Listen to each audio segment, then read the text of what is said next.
अब आइए इख्तिसार के साथ उम्मत पर जो उनके एहसानात हैं, 3 मकाम ऐसे आए, असल ये बात करनी है आज आपसे। 3 मकाम ऐसे आए कि अगर सिद्दीक अकबर रज़ी अल्लाह ताला अन्हु ने उस वक्त तो अल्लाह के दीन को और इस उम्मत को सहारा न दिया होता तो इस्लाम शायद आज की पोजीशन में हमें नजर नहीं आता। वो 3 मकाम में से अब उसको अलग तरतीब सुने इख्तिसार से। नंबर 1, अल्लाह के रसूल अलैहिस्सलाम ने जब पर्दा फरमाया तो हुजूर के पर्दा फरमाने के बाद सहाबे किराम की कैफियत ये हुई, पोजीशन ये हुई कि बहुत सारे लोग तो बात करने की पोजीशन में नहीं थे, बात भी नहीं कर सकते। हजरत उस्मान गनी को लोग सलाम करते थे तो उस्मान गनी को समझ में भी नहीं आता था कि जवाब कैसे दे। आप लोगों को जवाब भी नहीं दे पा रहे थे उस दिन जब विसाल का दिन था। यानी आप सोच सकते हैं क्या कैफियत हुई होगी। मौलाए कायनात सैयदना अली करमल्लाहु वजहुल करीम जैसी हस्ती फातेह खैबर बेहोश होकर के जमीन पर आते हैं। सैयदना उमर इब्ने खत्ताब जैसी हस्ती, जब मुनाफिकीन ने कहा कि वो माज़अल्लाह नबी नहीं थे, अगर नबी होते तो मौत क्यों आती, वो पर्दा क्यों फरमाते, विसाल क्यों करते। हालांकि हमारा अकीदा है कि हुजूर को भी मौत आई, ये बात याद रखना। हम अहले सुन्नत मानते हैं, हम पर जो वो ये इल्जाम है कि हम माज़अल्लाह इनकार करते हैं। हुजूर अलैहिस्सलाम को मौत आई, लेकिन एक लम्हे के लिए, वादे की वफा के लिए, और फिर उसके बाद वो हमेशा के लिए जिंदा कर दिए गए। इस मसले को हमारे इमाम अहले सुन्नत ने बहुत खूबसूरत लबो लहजे में बयान के कहते हैं, अंबिया को भी अजल आनी, अजल कहते हैं मौत को, अंबिया को भी अजल आनी है। आनी मतलब समझ गए ना, आना, आनी मतलब आने वाली है। अंबिया को भी अजल आनी है, उनको भी मौत आती है। अब उसके बाद लेकिन दूसरों में और हम में क्या फर्क है, ऐसी आनी, ऐसी आनी के फकत आनी है। नहीं समझे, नहीं समझे क्या मतलब हुआ, ऐसी आनी के फकत क्या मतलब, ऐसी आने वाली है कि सिर्फ एक आन के लिए आती है। आनी, आन, आन कहते हैं आन, अरबी में कहते हैं अल आन, अल आन। जब कोई चीज किसी को अर्जेंट कहना होता है, जिसे हम फौरन कहते हैं, वो लोग अल आन कहते हैं। और आन का मतलब एक घड़ी होता है, घड़ी, एक लम्हा। इसको लोग जो वो साथ भी कह सकते हैं। एक लम्हे के लिए उनको मौत आती है, ऐसी आनी कि फकत आनी है। और फिर वाज़े तौर पे कहते हैं, फिर वही मौत के बाद उनकी हयात मिस्ले साबिक वही जिस्मानी है। उसकी अज़वाज को जायज है निकाह, उसका तरका बटे जो फानी है। ये अपना मसलक है कि अंबिया की जो हयात है कब्र में, वो जिस्मानी हयात है, हयात जिस्मानी है। सिर्फ हयात रूहानी नहीं है, सिर्फ हयात बरज़खी नहीं है, बल्कि जिस्मानी हयात है। बल्कि जहां तक लोगों की रूह नहीं पहुंची है, उससे ज्यादा लतीफ तर रसूलुल्लाह का जिस्म अक़दस है। इसीलिए मेरे मुर्शिद इजाजत हुजूर शेखुल इस्लाम ने बहुत खूबसूरत बात की, कहते हैं बड़े लतीफ है, नाजुक से घर में रहते हैं। भाई नाजुक से घर में रहने के लिए किसी का नाजुक होना भी तो जरूरी है, लताफत भी का। बड़े लतीफ है, नाजुक से घर में रहते हैं। कौन सा घर, बड़े लतीफ है, नाजुक से घर में रहते हैं।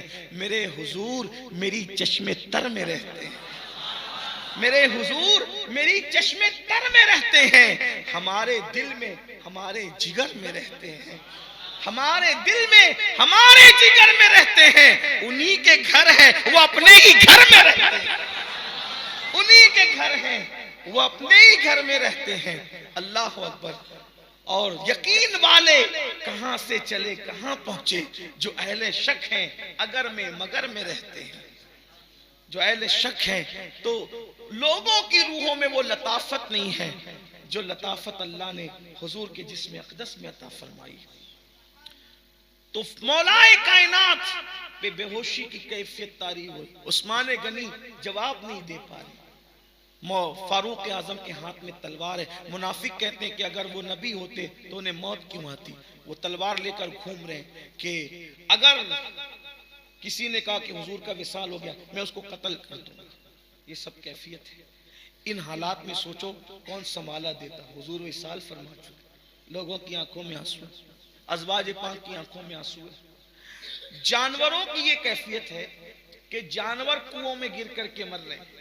हजरत याफूर का तस्करा आपने सुना होगा। वह एक दराज गोश्त था जिसे आप गधा कहते, तोहफे में आया था। जब उसने इधर उधर कान लगाया कि लोग रो क्यों रहे हैं, तो किसी ने कहा हुजूर का विसाल हो गया। उसने जाके कुएं में छलांग लगाई। जानवरों से बर्दाश्त नहीं हो सदमा। फारूक आजम खड़े होकर लोगों से कह रहे हैं, तकरीर करते हुए, हुजूर का विसाल नहीं हुआ है और उस वक्त तक हुजूर का विसाल हो भी नहीं सकता जब तक सारे मुनाफिकों को और काफिरों को हुजूर खत्म न कर दे। उनके अपने जज्बात थे। इन हालात में अब उम्मत को अगर कोई सहारा न देता, उम्मत का क्या होता। और आपको यह भी हैरत होगी, जो कबीले बाद में मुसलमान हुए थे देहाती, वो मुर्तद हो रहे, इस्लाम से फिर रहे हैं।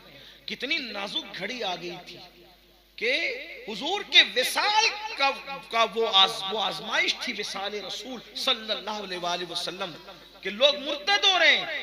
सच्चों के मुखलिसीन की ये हालत है। उस वक्त कोई इस पोजीशन में नहीं था कि उम्मत को सहारा देता।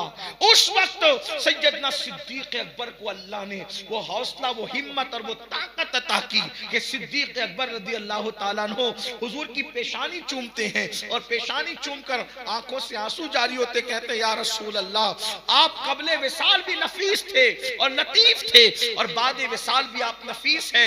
और जब वापस बाहर आए तो देखा एक हंगामा है। सिद्दीक अकबर मिंबर पर खड़े हुए और मिंबर पे खड़े होकर के हजरत फारूक आजम की ये गुफ्तगू सुनी। कहा उमर बैठ जाओ, तो फारूक आजम ने कहा मैं नहीं बैठूंगा। और वो गुफ्तगू करते रहे तो सैयदना सिद्दीक अकबर ने फिर कुरान की तिलावत शुरू की। वमा मुहम्मदुन इल्ला रसूल कद खलत मिन क़ब्लिही रुसुल। अल्लाह अकबर। कहते हैं मोहम्मद तो अल्लाह के रसूल थे और उनसे पहले भी अल्लाह के रसूल तशरीफ लाए। अफा इम्मा, और अगर ऐसा हो जाए, क्या क्या हो जाए, अगर वो शहीद हो जाए, अगर वो शहीद हो जाए, अफइमाता, अगर वो दुनिया से तशरीफ ले जाए, दुन का विसाल हो जाए, औ क़ुतिलन क़लबतुम अला आक़ाबिकुम, कि अगर वो दुनिया से तशरीफ ले जाए या वो कत्ल हो जाए, शहीद कर दिए जाए, तो क्या तुम अल्लाह के दीन से पिछले पैर पलट जाओगे? और जो पिछले पैर पलटेगा तो नुकसान उसी का होगा। और वही मंजर आ गया जिस वक्त पढ़ा वमा मुहम्मदुन इल्ला रसूल कद खलत मिन क़ब्लिही रुसुल अफ़इम्मा अफ़इम्माता, और अगर वो विसाल फरमा जाए तो उस वक्त सहाबाए किराम रिदवानुल्लाहि ताला अलैहि मजमईन में वो फारूक आजम जो कहते थे मैं नहीं बैठूंगा, उन्होंने तलवार नियाम में डाल ली और कहा ऐसा लगता था कि ये आयत हम भूल चुके थे, ये आयत हम भूल चुके थे, ऐसा लगता था ये आयत अभी नाजिल हुई। और फिर सबको यकीन हो गया कि अल्लाह के रसूल अलैहि सलाम ने पर्दा फरमाया। ये सहाबा को संभालने वाली शख्सियत अबू बकर सिद्दीक की थी।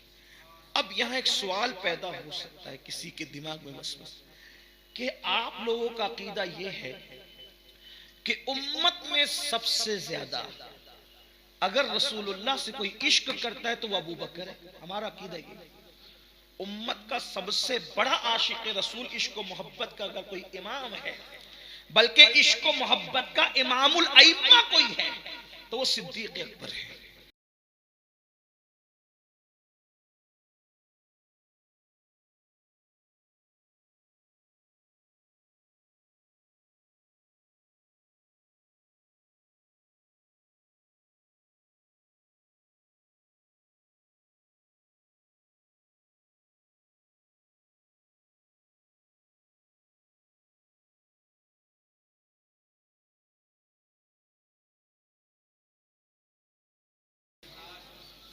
सिद्दीक अकबर को आप समझते उम्मत का सबसे बड़ा वली, तो सैयदना सिद्दीक अकबर रज़ी अल्लाह तबारक व तआला अन्हु जब इतने बड़े आशिक है, अब यहाँ ख्याल से सुनना, इसलिए कि रवाफिज आपको वर्गला सकते हैं, कोई बद मजहब, कोई बद अकीदा सवाल कर सकता है कि जब सबसे बड़ा आशिक रसूल सिद्दीक अकबर है, तो तजुर्बा ये बताता है कि जब किसी का विसाल और इंतकाल होता है तो जो जितना ज्यादा जिससे प्यार करता है वो उतना ज्यादा बेचैन और बेकरार होता है। अब आप ये भी कह रहे हैं कि सिद्दीक अकबर सबसे बड़े आशिक रसूल थे, और ये भी कह रहे हैं कि उन्होंने सबको सहारा दिया, ये कैसे हुआ? बस यही तो बात है कि हुजूर अलैहिस्सलाम ने हिजरत की शब्द अबू बकर सिद्दीक को अपने साथ लिया और 3 दिन तक गारे सौर में अबू बकर को लेकर रहे। कुछ लोग क्या कहते हैं, छुपना था, छुपना था। मैंने कहा जंगल में क्या छुपना था, जहां लोग तलवार लेकर के खड़े थे वहां निकल गए, उनको नजर नहीं आए। सूरह यासीन पढ़ते हुए वजअलना मिन बैनि अयदीहिम सद्दन व मिन खल्फिहिम सद्दा फागशयनाहुम फहुम ला युबसिरून। कुरान कह रहा है कि हमने उनके दरमियान दीवार खड़ी कर दी, खाक डाल करके। अल्लाह के रसूल चले, नजर नहीं आए। बोलो नजर आए? नहीं नजर आए। तो जब सामने दुश्मन खड़ा हो तब नजर ना आए तो वहां छुपने की क्या जरूरत है? छुपना मकसूद न था। हकीम के हर काम में हिकमत है। छुपने की क्या बात थी? हुजूर चले गए और यूं भी चले जाते, हुजूर चले गए यूं भी चले जाते। बल्कि मेरे इमाम तो कहते हैं गार में भी जाके ढूंढा, वहां भी नजर ना आए। जान है, जान क्या नजर आए, क्यों अदू गिरदे गार फिरते हैं। तो अल्लाह के रसूल गार में क्यों रुके? रुकने की वजह क्या थी? तो इस पर सूफिया बड़ा नफीस नुक्ता बयान करते हैं, कहते हैं इसलिए रुके, हुजूर जानते थे कि अगर मैं विसाल करूं तो जो अबू बकर मुझे देखे बगैर घर में नहीं रुकता। इस सिद्दीक अकबर की पोजीशन ये है। शेख इकराम अपनी किताब में लिखते हैं कि जब सिद्दीक अकबर सबसे आखिर तक हुजूर के साथ रहते, ये सिद्दीक अकबर का ही सबसे आखिर तक हुजूर के साथ रहते, और जब हुजूर अलैहिस्सलाम को घर पहुंचा देते और अपने घर जाते तो वहां जाने के बाद अपनी बीवी बच्चों को देखकर भी अबू बकर को करार नहीं आता, सिद्दीक अकबर को करार नहीं आता। तो घर में बेचैन परेशान होते, फिर घर से निकल जाते और रसूलुल्लाह की चौखट पे आते, और आने के बाद वो अपना सर, अपना रुखसार हुजूर की चौखट पे रख देते और रख देते, और उसी तरह पूरी रात गुजर जाती। कोई मुसल्ले पे रातें गुजारता है और अबू बकर यार की चौखट पे रहते। संगे दरे जाना पर करता हूं जबी साई। सिद्दीक अकबर महबूब की चौखट पे रहते, और जब सुबह होती हुजूर पर्दा हटाते चौखट से तो यार को चौखट पे पाते। पूछते अबू बकर क्या जरूरत तुम्हें लाई है? अर्ज करते आका आपके बगैर घर में दिल नहीं लगता, इसलिए आप जब घर में चले जाते सोचता हूं आप ना सही आपकी चौखट को देखकर दिल बहला लेंगे। तो कहते हैं जब सुबह होगी तो मेरी तमन्ना ये होती है सुबह में सबसे पहले जिसका दीदार करूं वो आमिना के लाल का दीदार करूं, सुबह सबसे पहले आपको देखूं। और गुलामों में हुजूर सबसे पहले किसी पे नजर डालें तो अपने गुलाम अबू बकर पे नजर डालें, जो हुजूर के बगैर अपने घर में नहीं रह सकते। उनकी हुजूर से अर्ज करती हैं आका मेरी 3 तमन्ना है, मुझे 3 चीजें बहुत पसंद है, बड़ी पसंद है मुझे। नंबर 1 चेहरा आपका हो, आंखें मेरी हो, मैं आपको तकता हूं, मुझे पसंद है। मेरा मसलक यही है क्या कि या रसूल अल्लाह अपनी आंखों से आपको तकता रहूं। दूसरा ये मुझे सबसे ज्यादा पसंद ये है कि मैं अपना माल आपके कदमों पे कुर्बान करता रहूं। और तीसरी मुझे पसंद ये है कि मेरी बेटी जो मैंने आपके निकाह में दे दी, मुझे बहुत पसंद है कि हुजूर मैं गुलाम आपका, और गुलाम को नवाजा तो अपना सुसर बना लिया, इससे बड़ी चीज मेरे लिए क्या है? मैंने अपनी बेटी आपके निकाह में दे दी। तो सिद्दीक अकबर को तो पसंद यही था, हुजूर को देखते रहते थे, देखते रहते और कहते थे मुझे पसंद क्या है? क्या पसंद है हुजूर? चेहरा आपका और आंखें, चेहरा आपका और आंखें। हुजूर की आदत है, हुजूर जब किसी को देते हैं तो लम्हाती नहीं देते, बल्कि हमेशा के लिए देते। नहीं समझे? आपको कोई भी देगा इंसान महदूद देगा, हुजूर देंगे तो लामहदूद देंगे। सिद्दीक ने क्या मांगा? चेहरा आपका हो और निगाहें, चेहरा आपका हो, निगाहें, चेहरा आपका हो, निगाहें दिन जिंदगी भर देखते रहे। चेहरा आपका हो, निगाहें। और आज गुंबद खजरा में पहले नंबर पे हुजूर का मजार है और हुजूर के पहलू में अबू बकर का मजार है, सिद्दीक अकबर का। मतलब क्या? तो हुजूर की कब्र के बाजू की कब्रों में सिद्दीक का मजार है। और जब मोमिन को दफन किया जाता है तो उसका चेहरा किबले की तरफ रखा जाता है। मतलब ये हुआ कि पहले नंबर पे हुजूर का मजार, उसके बाद अबू बकर का मजार। तो हुजूर का चेहरा किस तरफ? किबले की तरफ। और अबू बकर का चेहरा किस तरफ? किबले की तरफ। यानी अब भी हुजूर का चेहरा अबू बकर तक रहे हैं और हुजूर की ज़ियारत में मशरूफ। चेहरा आपका हो, निगाहें मेरी। चेहरा आपका हो, निगाह। लोग इसीलिए तो जलते हैं। पीर नसीरुद्दीन नसीर ने क्या खूबसूरत बात की, नाम आते ही अबू बकर उमर का लब पर क्यों बिगड़ता है वो पहलू में सुलाया हमें। क्या मकाम पाया है सिद्दीक अकबर ने, क्या मकाम पाया। तो ये एक मकाम, एक ये चीज थी कि सबको सहारा दिया।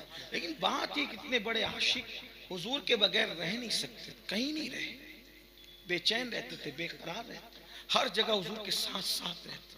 अब बल्कि आका ने भी फरमाया कि अगर मैं दुनिया में इंसानों में अगर किसी को अपना खलील बनाता तो अबू बकर को बनाता।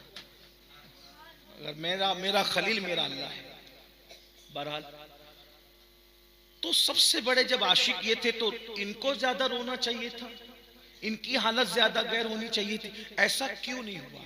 तो इस पर सूफिया किराम बयान करते हैं, इसीलिए तो गार में लेकर के गए थे कि अपने दिल की तजल्लियां अबू बकर के दिल पे डालकर उनका दिल इतना मजबूत कर दें कि जब लोगों को बेहोशी तारी हो, कोई तलवार निकाल करके कह रहा हो कि हुजूर का विसाल नहीं हुआ, तो उस वक्त हुजूर के कल्ब अतहर के सदके अबू बकर सिद्दीक का कल्ब इतना मजबूत हो जाए कि जब उम्मत को सहारे की जरूरत हो तो सिद्दीक अकबर उम्मत को सहारा देते हुए नजर आए। ये पहली मंजिल थी। उस वक्त बड़ी कुर्बानी सिद्दीक अकबर की। और भी बात इस पर हो सकती है लेकिन वक्त में गुंजाइश नहीं, 15 मिनट में बात मुझे मुकम्मल करनी। दूसरा मौका आया, वो कब? हजरते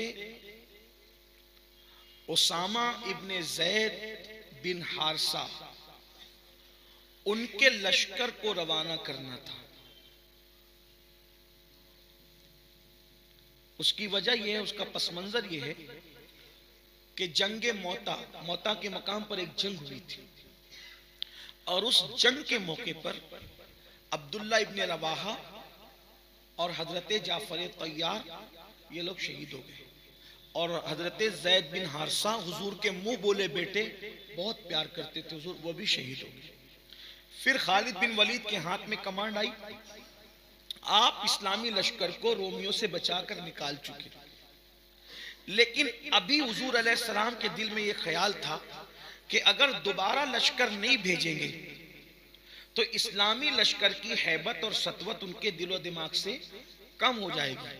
तो मैं अल्लाह के रसूल अलैहिस्सलाम ने हजरत उसामा बिन ज़ैद से कहा, उसामा तेरे बाप को जिन लोगों ने शहीद किया ले जा लश्कर और उनको उसका मजा चखा और इस्लामी लश्कर की रौब और हैबत फिर उनके दिल में बिठा।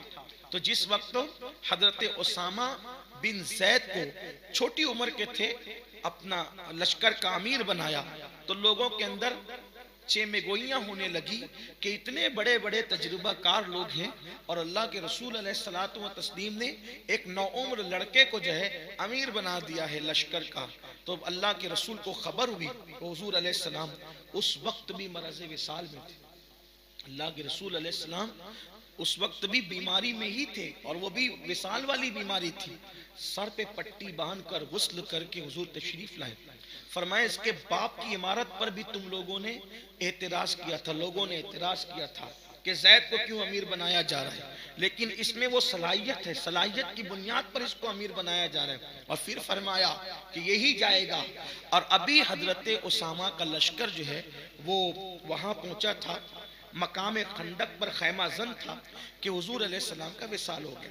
हजरत उम्मे ऐमन जो हजरत उसामा बिन जैद की अम्मी थी, तो उन्होंने खबर भेजी अपने बेटे को। ये उम्मे ऐमन कौन? ये सैयदा आमिना की कनीज, यही उम्मे ऐमन। बाद में इनका निकाह हजरत जैद बिन हारिसा के साथ हुआ था। तो उन्होंने खबर भेजी कि हुजूर का विसाल हो गया। तो उस वक्त हजरत जैद के साहबजादे उसामा बिन जैद लश्कर लेके वापस आए, झंडा हुजूर के घर पे खड़ा कर दिया। खड़ा करने के बाद अब हुजूर अलैहिस्सलाम के जो मामलात थे तदफीन के और सारे मामलात, उसमें वो शरीक हो गए। शरीक होने के बाद हुआ ये, क्या हुआ कि अब जब सब मामलात हो गए, सिद्दीक अकबर के हाथ पे बैअत कर ली गई, तो उस वक्त अब चूंकि बहुत से मसाइल पैदा हो गए थे। नंबर एक, जैसा कि आपने देखा कबाइल मुर्तद हो रहे थे, छोटे छोटे जो कबाइल थे देहाती वो मुर्तद हो रहे थे। नंबर दो, लोगों ने ज़कात देने का इनकार कर दिया था। नंबर तीन, हुजूर के विसाल के बाद मुसल्लमा कज़्ज़ाब ने अपनी झूठी नबूवत का ऐलान कर दिया था। अब सिद्दीक अकबर रज़ियल्लाहु ताला के हाथ में बैअत हुई, तो सिद्दीक अकबर ने फरमाया कि उसामा का जो लश्कर था वो रवाना होगा, एक लश्कर तैयार होगा, मानीन ज़कात से लड़ेगा। एक लश्कर तैयार होगा, यमामा जा करके मुसल्लमा कज़्ज़ाब से लड़ेगा। सैयदना फारूक आज़म तशरीफ लाए और लोगों ने उन्हीं को बड़ा आगे बढ़ाया, क्योंकि सिद्दीक व फारूक में बड़ी जमती थी, बड़ी मोहब्बतें थी। तवज्जो करना, ए सिद्दीक अकबर, सिद्दीक अकबर की शान, एहसानात उम्मत पर जब आए, आने के बाद कहा, ए अबू बकर हमारे अमीर, तीन तीन जगह लश्कर भेज रहे हो, मुसल्लमा कज़्ज़ाब की तरफ, मानीन ज़कात की तरफ, उसामा का लश्कर, और लोग मुर्तद हो रहे हैं। मुनाफिकीन और मुशरिकीन जब देखेंगे कि लश्कर लश्कर रवाना किए गए मुख्तलिफ जगह और मदीना खाली हो गया, तो मदीने को खाली देख करके वो हमला करेंगे। क्या होगा उस वक्त? क्या होगा उस वक्त? तो अल्लाहु अकबर, सिद्दीक अकबर ने फरमाया, उमर ऐसी बुज़दिली की बात तुम करते हो?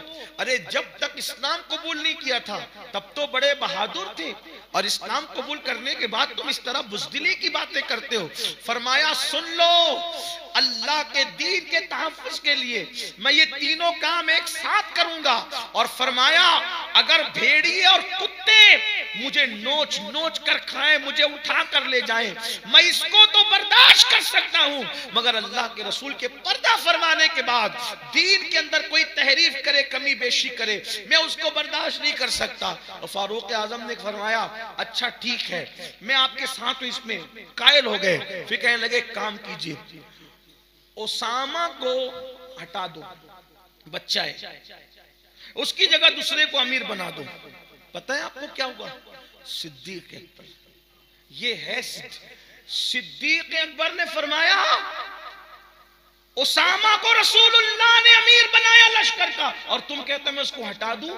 बाज मौरखीन ने लिखा, सिद्दीक अकबर ने फारूक आजम की दाढ़ी पकड़ ली। हालांकि दोनों में इतनी मोहब्बत थी, भाई भाई की तरह प्यार था, लेकिन जब ये मशवरा सुना, सिद्दीक अकबर ने दाढ़ी पकड़ ली और दाढ़ी पकड़ के नोच के फरमाया, मुझे ये मशवरा देता है तू कि जिसको रसूलुल्लाह ने अमीर बना दिया है, अब मैं उसको माजूल करके किसी दूसरे को अमीर बनाऊं? वल्लाह तल्ला बिल्लाह, हमेशा कभी ऐसा नहीं होगा जिसको रसूलुल्लाह ने कोई मनसब अता किया हो और हम उससे वो मनसब छीन लिए। ये कभी नहीं हो सकता।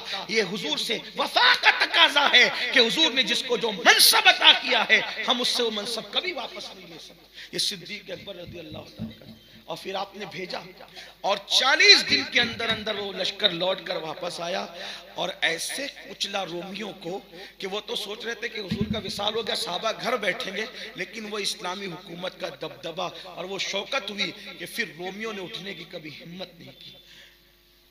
तीसरी जो मंजिल आई वो थी सकीफा बनु साइदा में मुसलमानों की रहनुमाई। उस वक्त इतना नाजुक वक्त आया। ये सकीफा बनु साइदा जो है मदीना मुनव्वरा का एक मोहल्ला है जिसमें अंसार रहते थे, और हुजूर के विसाल के बाद अंसार जमा हुए, दोनों कबीले अंसार के, और उसमें हजरत साद इब्ने उबादा अंसारी रदी अल्लाह ताला अन्हु को मुसलमानों का अमीर बनाने का फैसला किया गया कि हुजूर के बाद मुसलमानों का अमीर कौन होगा, क्योंकि हम मदीने वाले हैं, वो लोग आए हैं बाहर से, मुहाजिर हैं, तो हमारा शहर ये है, तो हम लोग जो हैं अमीर हम में से होगा। जब ये बात किसी ने कही तो किसी ने कहा लेकिन मुहाजिर भी तो हमारे भाई, तो कहा ठीक है ये कर लेंगे, एक अमीर उनका होगा एक अमीर हमारा होगा, ये दो करेंगे। जब किसी ने ये बात सुनी तो चूंकि वो सब मुखलिस लोग थे, दौड़े दौड़े आए, फारूक आजम से कहा कि उमर देखो वहां सकीफा में क्या बातें हो रही है। फारूक आजम ने सिद्दीक अकबर को कहा कि देखो क्या अगर इस फितने को नहीं रोका गया तो बहुत बड़ा नुकसान होगा इस्लाम का। दोनों सिद्दीक अकबर और फारूक आजम उस फितने को खत्म करने कि चलो चल के समझा बुझा देंगे, अभी इसको रहने दो, बाद में देखेंगे, समझा बुझा देंगे। यहाँ आए, हालात कुछ और थे। हालात इतने नाजुक बन चुके थे कि किसी न किसी को वहां पर अमीर मुकर्रर करना था। और सिद्दीक अकबर ने फरमाया, ऐ साद मेरे भाई, क्या तुम ये भूल गए कि अल्लाह के रसूल ने फरमाया कि इमाम कुरैश से होगा, और तुम लोग कुरैशी नहीं हो, तुम लोग अंसार हो। और हुजूर ने फरमाया कि इमाम कुरैश से होगा, अल अइम्मत मिनल कुरैश, इमाम कुरैश से होगा। जैसे हुजूर की हदीस सुनी, सच्चे लोग थे, नेक लोग थे, अच्छे लोग थे। साद इब्ने उबादा अंसारी ने कहा कि हुजूर का फरमान मुझे याद आ गया, अगर कुरैश से अमीर होगा हम बिल्कुल कुरैश से अमीर मानने के लिए तैयार है, लेकिन होगा कौन। अब यहाँ क्या बात आ गई, ये जो किस्से गढ़े गए ना कि जब वो हुजूर को छोड़कर, हुजूर के जसद पाक को छोड़कर, हुजूर की तदफीन को छोड़कर वहां गए और ये किया और वो किया, ये सब झूठे किस्से हैं। कोई छोड़ करके नहीं गए। वहां एक फितने की खबर आई कि चलो वहां क्या हो रहा है, अगर उसको नहीं खत्म किया गया तो कुछ हो जाएगा। फितना खत्म करने दोनों आए थे, और हादिसाती तौर पे जब ये बात निकली, ठीक है हमने मान लिया कि कुरैश से अमीर होगा, लेकिन कौन होगा। तो उस वक्त तो फारूक आजम ने मामले की नजाकत को महसूस किया, फरमाया कौन होगा और सिवाय अबू बकर के, मैं इनके हाथ पे बयात करता हूं, तुम सब बयात। ये एक इत्तेफाकी मामला था। और फिर जब ये बात मौला अली को पता चली, ये खास बात, जब ये बात मौलाए कायनात को पता चली तो मौलाए कायनात ने फरमाया, जिसको रसूलुल्लाह ने अपने मुसल्ले पे खड़ा करके हमारे दीन का इमाम बना दिया, हमने उसको अपने दुनिया का इमाम बना दिया। इस तरह वो हमारे दीन के भी इमाम है और हमारे दुनिया के भी इमाम। ये सैयदना सिद्दीक अकबर, ये तीन मौके थे। और उसी में जो वो बीच में जो आपने भी सुना गुफ्तगू के मुसलमा कज़्ज़ाब से फिर जो जंग हुई यमामा में और उसको कत्ल किया गया और उसको कैफर किरदार तक पहुंचाया गया, ये वो कारनामा है सिद्दीक अकबर के। तीन अजीम एहसानात हैं। एहसानात तो उनके बहुत है, लेकिन तीन अजीम एहसानात हैं जिसने जो है उम्मत के शिराजे को मुंतशिर होने से बचा लिया। जब तक तवज्जो करें, जब तक चांद और सूरज निकलते और डूबते रहेंगे, ये उम्मत सिद्दीक अकबर के एहसान तले दबी रहेगी। और मेरे आका अलैहिस्सलाम ने फरमाया, मेरी उम्मत पर वाजिब है, तवज्जो करें, आका ने क्या फरमाया, मेरी उम्मत पर वाजिब है कि वो मेरे अबू बकर के एहसान का शुक्रिया अदा करते रहे।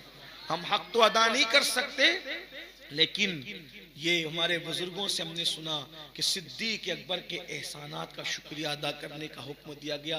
कंजुल उम्माल में मेरे आका अलैहिस्सलाम का फरमान मौजूद है कि जब हजरत हस्सान बिन साबित रसूलुल्लाह की नात लिख करके लाए, हुजूर मैं आपके लिए नात लाया हूँ, तो आका ने फरमाया हमेशा मेरे लिए लिखते हो, क्या कभी मेरे अबू बकर की शान में भी तुमने कुछ लिखा है? कभी अबू बकर की शान में भी तो लिखो। यानी हुजूर ने फरमाइश की सिद्दीक अकबर की मनक़बत के लिए। इससे पता चला कि सिद्दीक अकबर कैसी हस्ती है जिसकी मनक़बत मुस्तफ़ा जाने रहमत खुद लिखवा रहे हैं। तो अल्लाह ताला से दुआ है, अल्लाह हमें आल का भी वफादार रखे और असहाब का भी वफादार रखे।